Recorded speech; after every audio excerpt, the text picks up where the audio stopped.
raadiyoonii Dirree Shaggar. raadiyoonii Dirree Shaggar. raadiyoonii Dirree Shaggar.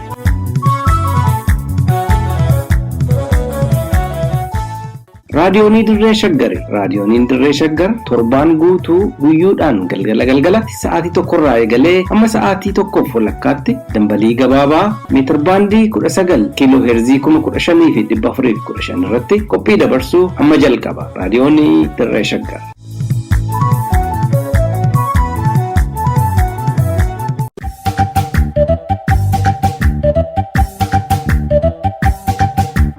Lafaa fi lafee.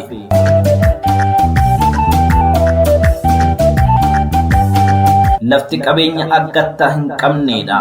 Gamoo ijaaruun, warshaa dhaabuun, qotanii oomishuun, tikfatanii horuun, jiraatanii gadaa arguun, du'anii awwaalamuun yoo lafa qabaatan qofa. Oromoon eega sirna alagaa jalatti kufee booda lafa isaa mulqame. Ammallee lafa isaa fudhachuuf alagaan itti roorrisaa jira. Kanaaf qophiin lafaaf lafee jedhu kun daba Oromoo lafa mulquu, lafarraa buqqisuu, lafa isaarra alagaa qubachiisuu fi qabeenya uumamaa Oromoo qisaasuu irratti dalagamu ni saaxila, ni xiinxala, ni mari'achiisa. Lafti keenya lafee keenya.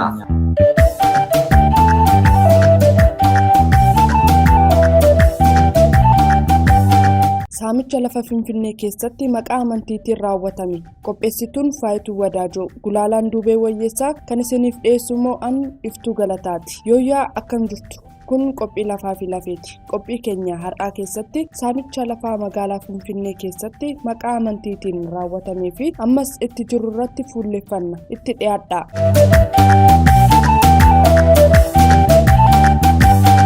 Seenaa keessatti Itoophiyaan bifa lamaan hubatamti. Lafa baddaa kaaba Itoophiyaa handhuura mootummaa kiristaanaa turee fi kibba yookaan laga Mormor Abbayyaa gadi Itoophiyaa kanneen weerara warra kaabaatiin cabanii qaama impaayerichaa taasifamanidha.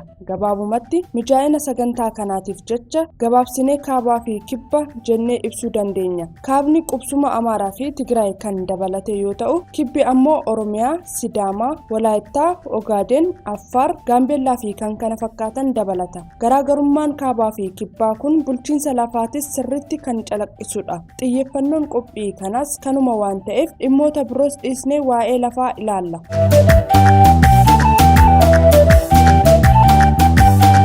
Kutaaleen impaayera Itoophiyaa kaabaa kan Christian Highland Kingdom yookaan mootummaa gonfoo kiristaanaa warra lafa baddaa keessatti bara 1967 dura lafti akka qabeenya dhuunfaa maatii tokkotti qabatama ture. Kunis ristii jedhamee ibsama. Lafti ristii yookaan dhaalama dhaloota dhiigaatiin qofa walitti dabarsan tahee maatii tokko keessaa bahee qaama biraa kamiinuu hin qabatamu ture. Namoonni miseensa maatiitiin alatti dabarsee kennuu, qabsiisuu, gurguruu hin danda'u. Kaabatti akkaataa lafti itti qabatamu kan biraas galt kan jedhamuu fi hanga bara 1967 boodas kan itti fufee mala aangoonni ittiin humnaa fi lafa akka mindaatti dhimma itti bahaa turani.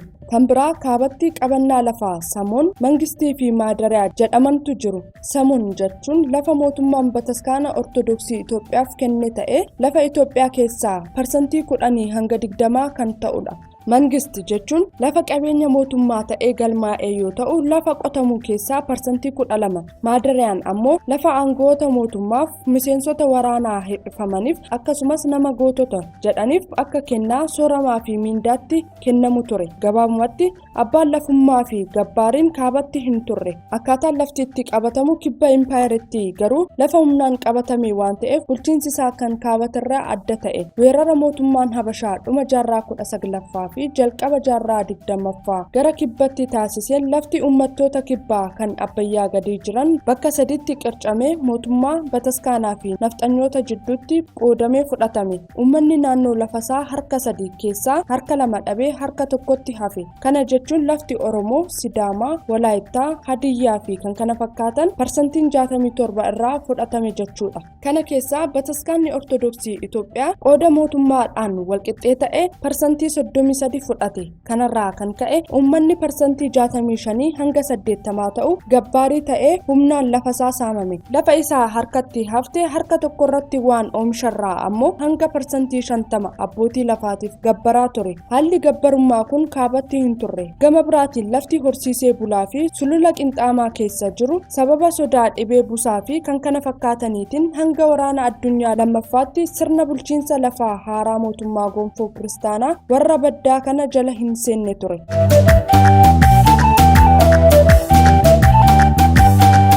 Seenaa keessatti bulchiinsa lafaa lama kaabaa fi kibbatu bifaan ture. Kana gara wal fakkaataatti deebisu labsiin lafaa 1967 shoora olaanaa taphateera. Sirnaa fi seera fiudaalizimii cabsee ture. Jijjiiramni bulchiinsa lafaa ilaalchisuun bara 1967 ta'e kun sirna abbaa lafaa fi gabbaarummaa hundeerraa jijjiirus seexaan yookaan leegaasii sirnichaa garuu har'as ni mul'ata. Jijjiiramichi lafa ilaalchisee waan hunda bakkatti deebisee kan fooyyessee miti. Lafti bataskaanaa fi mootummaa uummatarraa fudhatanii turan maqaa adda addaatiin itti fufanii jiru. Mirga addaa kaleessaa qabaachaa turan irra dhaabbatanii kanneen har'umayyuu lafa ilaalchisuun mirga hundaa olii qabna jedhan rakkoo uumaa jiran jiru. Gaaffiin abbummaa bakka hulluqoo kormaa yookaan yeroo ammaa addabaabaayii masqalaa jedhamee waamamu irratti seeraan ala ka'aa jiru kanaaf fakkeenya. Akkuma olitti kaasne saamicha lafaa uummatichaa gabbaarii taasisee keessa qoodni bataskaana ortodoksii olaanaa ture. Kanarraa kan ka'e lafoonni bataskaanni Oromiyaa, Sidaamaa, Hadiyyaa, Walaayittaa fi kan kana fakkaatan keessatti irra qubatan akka malee bal'aa yoo ta'an, lafa bataskaanni tokko kaaba biyyattiitti irra qubatuun yoo wal bira qabamu dachaa hedduun kan caalan ta'uu salphaatti hubatama. Haalli kun ammas akkasumatti kan jiru yoo ta'u, hooggantoonni amantaa tokko kanarraa ka'uudhaan lafa ilaalchisee haala amantaa kaanirraa adda ta'een mirga addaa qabna yoo jedhan dhagahamaa jiru. Asumaanuu Finfinnee keessatti qabiyyeen lafaa amantaalee garaagaraa maal akka fakkaatu hamma tokko ibsuun hubannoo namoota hedduuf kenna jennee waan yaadnuuf qabatama jiru haa ilaallu.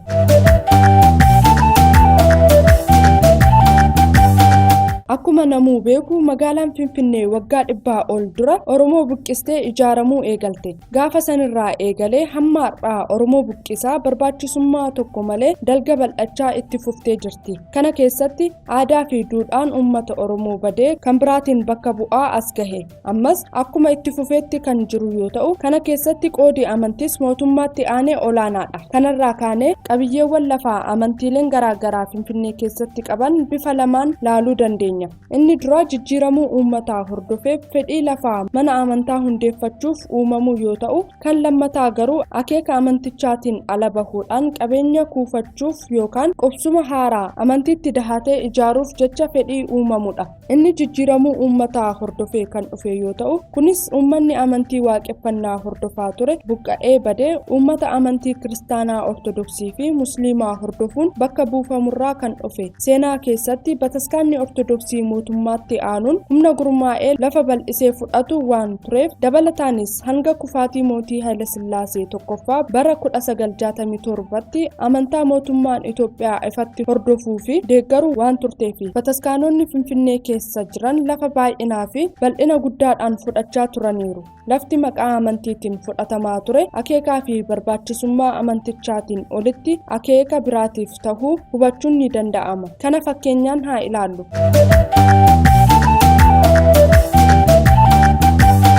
Ragaaleen adda addaa akka agarsiisanitti Finfinneetti bal'ina lafa irraa qubateetiin bataskaanni ortodoksii Qiddista Haannaa jedhamtu sadarkaa tokkoffaarra jirti. Lafa heektaara 11 irra qubattee masjiidni guddaadha jedhamuu fi masjiida guddicha Anwaar jedhamee beekamu garuu lafa heektaara 2.1 qofarra qubatee argama. Masjiidonni Finfinnee keessa jiran hundumtuu qabiyyee heektaara 1 gadi taheerra qubatanii jiru. Haaluma wal fakkaatuun manneen amantaa akka Makaana Yesuus, Mulu Wangeel, Masarata Kiristoos, Kaatolikii, Joovaa fi kan kana fakkaatan Finfinnee keessa jiraatanis lafa heektaaraan lakkaa'amurraa kan qubate tokkollee hin jiran. Amantiin waaqeffannaa lafa heektaaraan lakkaa'amurraa qubachuun isaa haa hafuuti. Bakkuma itti waaqeffannaa gaggeeffatus ta'ee bakka awwaalchaa tokkoyyuu Finfinnee keessatti hin qabu. Kanammoo akkanumaan dhabee otoo hin taane yeroo adda addaatti sirnummaa fi seera jiruun gaafatee lafa waaqeffannaas bakka awwaalchaas akka dhabe mirkaneeffannee jirra. Waaqeffattoonni hedduun Oromoo Oromoo yoo ta'an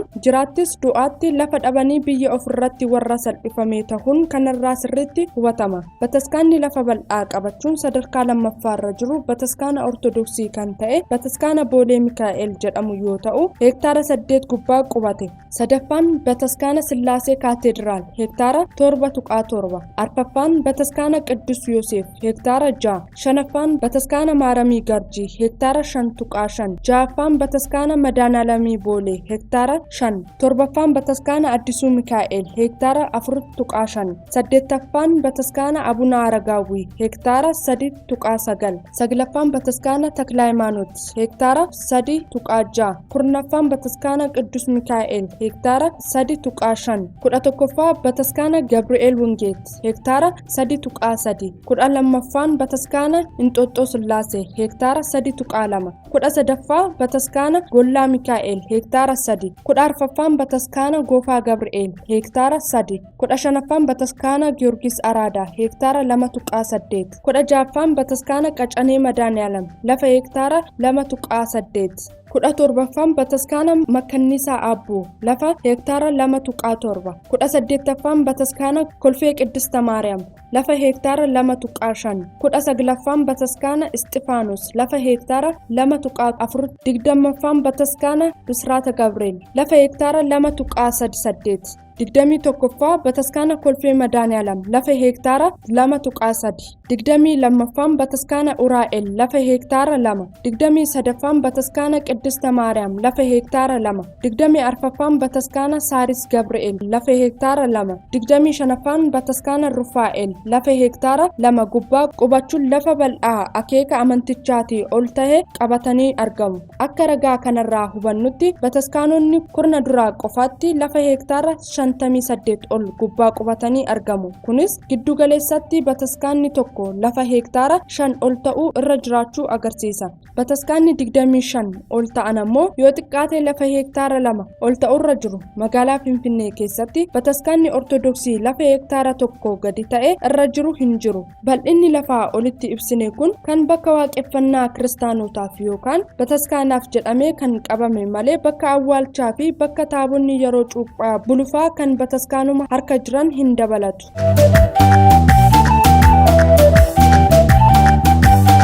Bataskaanni Ortodoksii Itoophiyaa sagantaa dhaabbanni amantaa Pirootestaantii tibba darbe addabaabaayii masqalaatti taasifate mormuun ni yaadatama. Mormiin kunis lafti kun lafa bataskaanni gubaa masqalaa itti raawwatu kan dhuunfaashiiti kan jedhu kanumaan wal qabatee atakaroon bataskaannii fi bulchiinsa magaalaa sagantichaa hayyame jidduutti deddeemaa ture. Bulchiinsi magaalichaas bifa deebii addabaabaayii masqalaa ilaallatu fakkaatuun kenniinsa lafaa amantiileef taasisuu keessatti bataskaana Ortodoksii Itoophiyaa lafa dabalataa bal'aa argachuudhaan kan dura ta'uu saaxilee jira. Kunis kan ta'e caasaa bulchiinsa kanaaf ta'uu dhuunfachuudhaan maqaadhaaf kantiibaa ta'ee magaalaa Finfinnee kan bulchaa jiru Oromoodha haa jedhamu malee caasaan mootummaa bulchiinsa Finfinnee akkuma caasaa mootummaa federaalaa saba tokkoon yookaan amantaa tokkoon kan guutame akka ta'e beekamaadha. Kantiibaa Adaanach Abeebeetii gaditti bakkeewwan murteessoo akka kutaa investimentii gubbaa hanga jalaatti kan qubatee jiru warra naannoo Amaaraati. Carraa kanatti fayyadamanii lafa duwwaa manneen mootummaa dhaabbilee dhuunfaa fi gamoo gurguddoo dhalattoota Tigraay harka turan dabalatee hundaayyuu saffisa guddaadhaan gara ofii isaaniitti naanneffachaa akka jiran beekameera. Haaluma kanaan bulchiinsi magaalaa Finfinnee haala kana dura baramee hin beekneen dhaabbilee amantiif lafa hiraa ba'uun himame. Kantiibaan Finfinnee Adaanach Abeebee ibsa yaa'ii mana maree bulchiinsa magaalaa Finfinnee taa'amaa ture irratti kenniteen lafa bal'aa argachuudhaan bataskaana Ortodoksii Tawaahidoo Itoophiyaa kan dursu hin jiru jechuun mirkaneessitee hojii ofiis saaxilte. Lafti erga bilxiginnaan aangootti bahee qofa bataskaana Ortodoksiif bakkoota 89 haaraatti kan kenname yoo ta'u gamoon naannoo 4 kiiloo kan bara dargu mootummaadhaan dhaalame turellee deebifameefira. Bu'uura ibsa kanaatiin bataskaana Ortodoksiitiif walumaa galatti erga bilxiginnaan aangootti dhufee qofa Finfinnee keessatti lafti kaaree meetira miliyoona 1 ta'u kennameefii jira. Gama biraatiin dhaabbata amantaa Islaamaatiif bakkoota 85tti Finfinnee keessa lafti kaaree meetira 200 fi 60 fi 988 ta'u kennameefii jira. Dhaabbata amantaa Waldaa warra Wangeelaaf ammoo bakkoota 47tti Finfinnee keessa lafti kaaree meetira 98 fi 290 kennameera.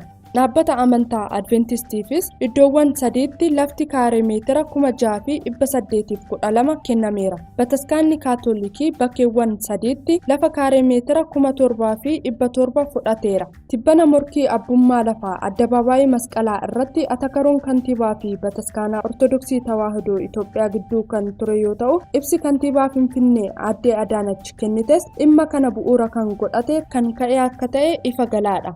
Sanadni pilaanii magaalaa Finfinnee addabaabaayii masqalaa kan uummataa ta'uu kan mul'isu yoo ta'u, bakka kanatti sagantaawwan siyaasaa, amantii, muuziqaa, sirbaa fi kan kana fakkaatan yeroo adda addaatti gaggeeffamaa turaniiru. Bataskaanni Ortodoksii Itoophiyaa seenaa biyyattii keessatti lafa uummataa bal'aa fudhachuudhaan dorgomaa kan hin qabne taate, erguma bilxiginnaan aangootti dhufee asillee haala ta'ee hin beekneen lafa dabalataa kaaree meetira miiliyoonaan lakkaa'amu argachuun kun akkaataa bulchiinsa lafaa kan durii sanitti kan deebine itti fakkeessuu hin oolle malee gaaffii masqala addabaabaayii kana nagaumaan hin kaasne.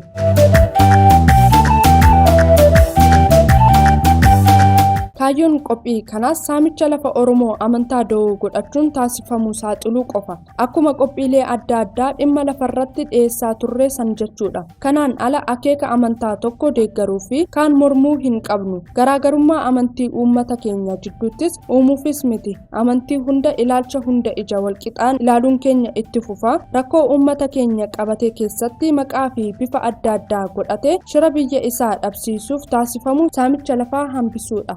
Dhumarrattis maaltu fala qabxii jedhu irratti dhaamsa keenya haa xumurru. Saamicha lafaa maqaa amantiin gaggeeffamaa jiru dhaabsisuus tahee sirreessuuf dhaloonni kun dirqama seenaa akka qabu hubachuu qaba. Haaluma kanaan tokkoffaa amantiin gargar taanus biyya walitti qabna jedhee hubannoo tokko qabaachuu. Lammaffaa walqixxummaan amantii utubaalee bilisummaa keenya keessa tokko waan ta'eef amantiin inni tokko dantaa siyaasaaf lafa saamuun inni kaan ammoo dhiibamuun yookaan walqixa laalamuu hanqachuun yakka sirrii akka hin taane. Sadaffaa caasaa mootummaa daldaltootaa fi dallaalota lafaa kanneen amantaa fi uummata gidduu deemanii qotee bultoota Oromoo buqqisaa lafa Oromoota Ormaan saamsisan sagalee tokkoon dura dhaabbachuu. Arfaffaa dhaabbileen mootummaa gaafa maqaa amantiitiin laftii fi qe'een Oromoo gulgulaa'u sodaasaa ta'uu beekanii haala mijeessan seeraan akka gaafataman tattaaffii walirraa hin cinne gochuu fi saaxiluudhaan saamicha jiilchuu. Shanaffaa daangaan Finfinnee fi naanneensaa adda bahuu dhabuun lafooti duwwaan qarqara jiran akka malee weeraramuuf keessattuu xabalotu burqee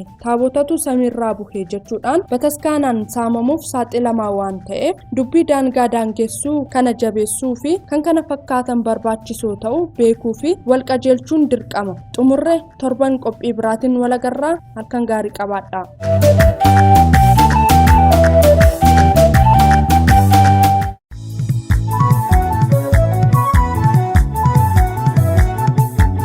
raadiyoonii Dirree Shaggar.